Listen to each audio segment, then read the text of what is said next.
Good morning students. आज हम agree की डिमांड यानी समग्र मांग का एक टॉपिक कवर करने वाले हैं जिसका नाम है वॉलेंट्री एंड इनवॉलेंट्री अनएम्प्लॉयमेंट, ऐच्छिक और अनैच्छिक बेरोजगारी। तो पहला पॉइंट है ऐच्छिक बेरोजगारी। ऐच्छिक बेरोजगारी से अभिप्राय उस स्थिति से है जिसमें एक श्रमिक रोजगार उपलब्ध होने पर भी मजदूरी की वर्तमान दर पर काम करने के लिए तैयार नहीं होता। यानी कि रोजगार तो उपलब्ध है लेकिन जो सैलरी मिल रही है उस सैलरी पर वो काम करने को तैयार नहीं होता। एग्जाम्पल के लिए एक डॉक्टर का जो बाजार में प्रचलित वेतन जो है, जो आमतौर पर सैलरी मिलती है डॉक्टर को, वो 10,000 रुपये पर मंथ है, लेकिन वह इस वेतन पर काम करने के लिए तैयार नहीं है। इसे बोलते हैं ऐच्छिक बेरोजगारी। ऐच्छिक यानी अपनी इच्छा से, वह अपनी इच्छा से बेरोजगार है कि मुझे काम करना ही नहीं क्योंकि यहाँ पर मुझे सैलरी कम मिल रही है। समझ पा रहे हो? ऐच्छिक माने अपनी इच्छा से बेरोजगार है वो, क्योंकि वर्तमान वेतन दर पर वह काम करने को तैयार नहीं है। तो ऐच्छिक बेरोजगारों को समग्र बेरोजगारी के अनुमान में शामिल कभी भी नहीं करते, क्योंकि अपनी इच्छा से बेरोजगार हैं। रोजगार तो है इनके पास। और किसी देश में ऐच्छिक बेरोजगारी के होते हुए भी पूर्ण रोजगार आपका हो सकता है, ये बिल्कुल संभव है। पूर्ण रोजगार होता क्या है? पूर्ण रोजगार शब्द का प्रयोग एक ऐसी स्थिति के लिए करते हैं जिसमें साधारणतया उन सब लोगों को रोजगार मिल जाता है जो मजदूरी की वर्तमान दर पर काम करने के लिए तैयार होते हैं। ठीक है जी। तो जो वर्तमान दर पर काम करने को तैयार हैं उसे बोलते हैं पूर्ण रोजगार। और ऐसी अवस्था में कुछ लोग ऐसे भी हो सकते हैं जो वर्तमान दर पर काम करने को तैयार नहीं हो सकते। ठीक है।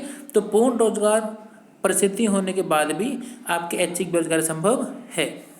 साइड में एक बॉक्स में लिखा हुआ है, देश में बेरोजगारी के आकार का अनुमान लगाते समय ऐच्छिक बेरोजगारी को ध्यान में कभी भी नहीं रखते, क्योंकि अपनी इच्छा से बेरोजगार हैं।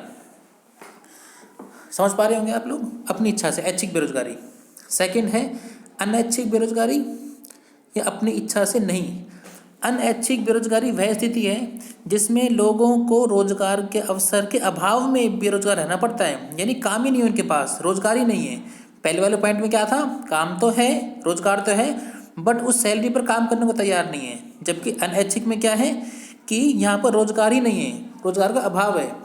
यद्यपि वे मजदूरी की वर्तमान दर पर काम करने को तैयार भी हैं, जितनी उनको वेतन मिलेगा उन पर वो काम करने को तैयार भी हैं, लेकिन उनके पास रोजगार ही नहीं है। हैंसन के अनुसार अनैच्छिक बेरोजगारी वह स्थिति है जिसमें श्रमिक मजदूरी की वर्तमान दर पर काम करने के योग्य होते हैं और काम करने को तैयार भी हैं, लेकिन उन्हें काम नहीं मिलता।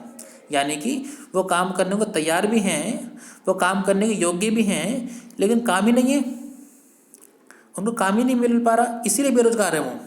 अपनी इच्छा से बेरोजगार नहीं है, जितनी सैलरी मिलेगी उस पर काम करने को तैयार है, बट रोजगार जो है वो है ही नहीं। इसे बोलते हैं अनैच्छिक बेरोजगारी। और अर्थव्यवस्था में बेरोजगारी के समग्र अनुमान में अनैच्छिक बेरोजगारी को शामिल करते हैं। ठीक है। ऐच्छिक बेरोजगारी को शामिल कभी नहीं करते बेरोजगारी में काउंट करते समय, क्योंकि वो अपनी इच्छा से बेरोजगार हैं। और सेकंड पॉइंट में वो अपनी इच्छा से बेरोजगार नहीं, उनके पास काम ही नहीं है, तो इसलिए हम बेरोजगारी के समग्र अनुमान में इसको शामिल करते हैं।